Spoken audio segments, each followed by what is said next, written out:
Here's an example of what a finished collage image could look like, and this is the image that I'll be showing you how to put together. But you can see within this image there are multiple photos that are put together into the same image. Within each of these pictures, if I zoom in, you can kind of see how they're cropped. So when you go to take your pictures, make sure that they are up close on the different facial features, so you are able to piece those back together similar to a puzzle. Remember as well that you'll need to include or incorporate at least 10 pictures into your image, so you want to stay away from doing just 5 or 6, but really think through the placement of these pictures. Try to add as many as you can, and then you can start to narrow down or take away ones that don't work well. But to get started, you're going to open a blank document. So I'm going to go to File, New. So instead of opening a picture, I'm creating a new document this time. So File, New. I'm going to set up the image size. So I'm going to change where it says pixels to inches.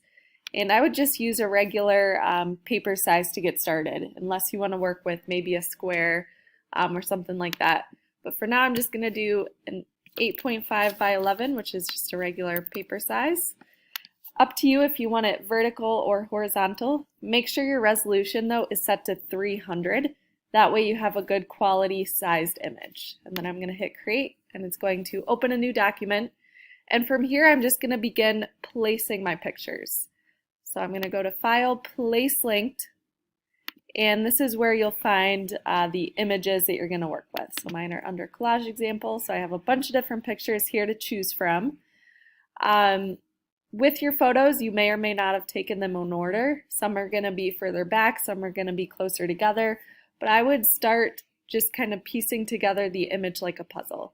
So I'm going to start with just a picture that I know is part of the hair, so this is going to go off to the side. I'm going to shrink it a little bit and move it over, and then I'll hit the little check button, and you'll notice in the layers panel it adds that first image. Then I'm going to go back to File and Place Linked to begin placing my second image. And I'm just going to go through and try to line these up. Portraits are definitely trickier than other styles of images to work with for the collage, because there is no set place for those pictures to go. So it's just a lot of placing all of the pictures first and then moving things around, changing up the layer order. But you do have to get a good amount of pictures placed before you can really do much with it. If you do have pictures that are taken further back, so a lot of mine are super up close, but if yours are taken further back, what you can do is crop those individual images. So on the layers panel, I have this one selected that I want to crop. And then on the left, I'm going to choose this little rectangle tool. And I will select the part of the photo that I want to crop. So I'll just crop a little bit of the forehead there. And then the last step is adding a mask to it. So in the bottom right-hand corner of the screen, I'm going to add a mask, which masks off or gets rid of everything around the outside of the image. So if I hit Command Z, again, hit the mask, and it will get rid of everything on the outside of those dashed lines. So I will mask that off. And then just go through and continue placing your pictures. The one thing I would be careful of if you are cropping your images at all is cropping them too close. So be careful not to crop just one eye really up close. And let me give you an example. I'm going to place one of these pictures that has an eye, and I'm going to shrink it, kind of line it up in the general area where the eye would be. So again, I'm not putting a picture of an eye way down in the bottom left-hand corner. I know what my original picture looks like, so I'm keeping that up in the upper left-hand corner where this left eye would go. But as far as cropping, stay away from cropping just the individual eye or just one individual facial feature. So if I cropped it like this, as I'm working, it's going to be a lot harder to kind of place this eye, making it fit the image. So try not to crop too close.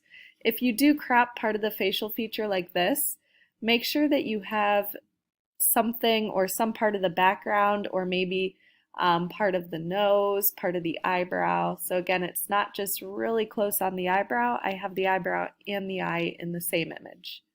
But again, I'm just going to continue going through and placing these photos.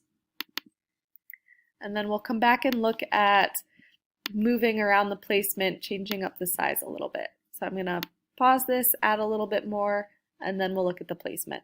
I have a lot more added to my image, and this is far from a finished collage. So there's still a lot that needs to be done to edit the placement and edit the sizing of the images to make everything feel more complete.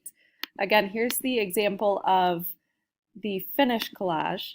So everything is lined up and you can see what the original picture or the direction that this person's looking and what they're doing still kind of fits as a whole together.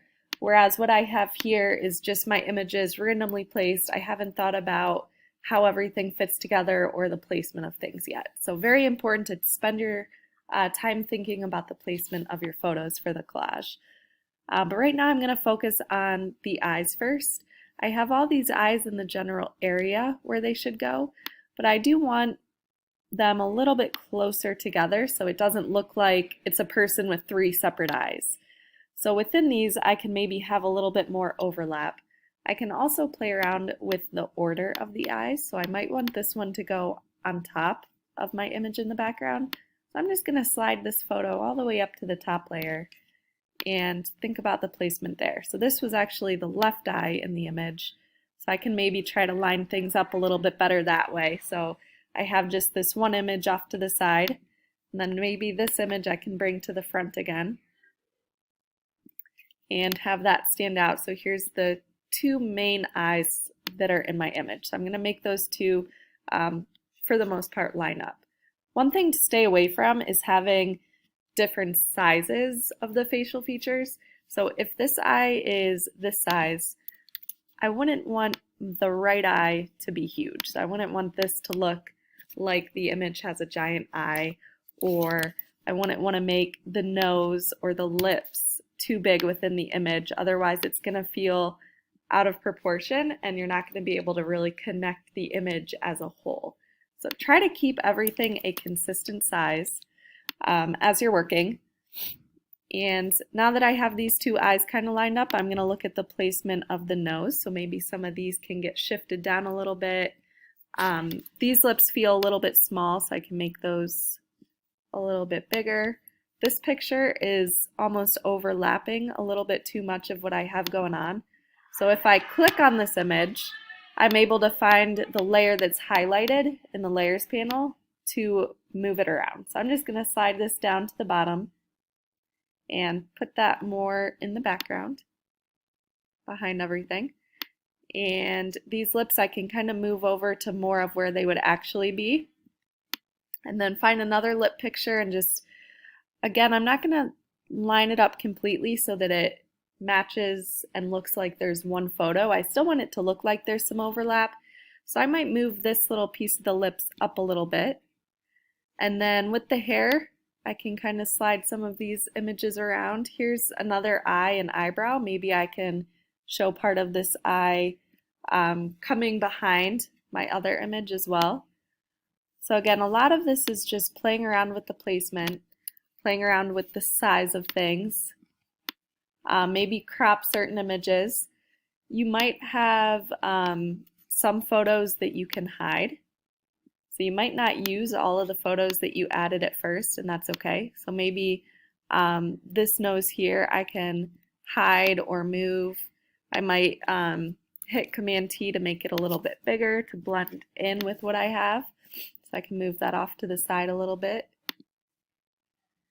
But again, it's just moving things around. There's no set place for your pictures, so it does make it tricky with the portraits. But keep moving things around until you're happy with how it looks. It might help to have a second set of eyes or someone else look at your image to see if there's anything they would do differently or if there's anything that might help with your photos. Once you have everything set up how you want is to make sure you do adjust your levels and curves. So layer, new adjustment layer, levels, curves. It's going to affect every single layer underneath, so just make sure the levels and curves are the very top layer, and that way you can go through and edit, adjust that lighting to make sure that you have the best lighting possible in your overall image. So editing the green. But again, just make sure that that's at the top.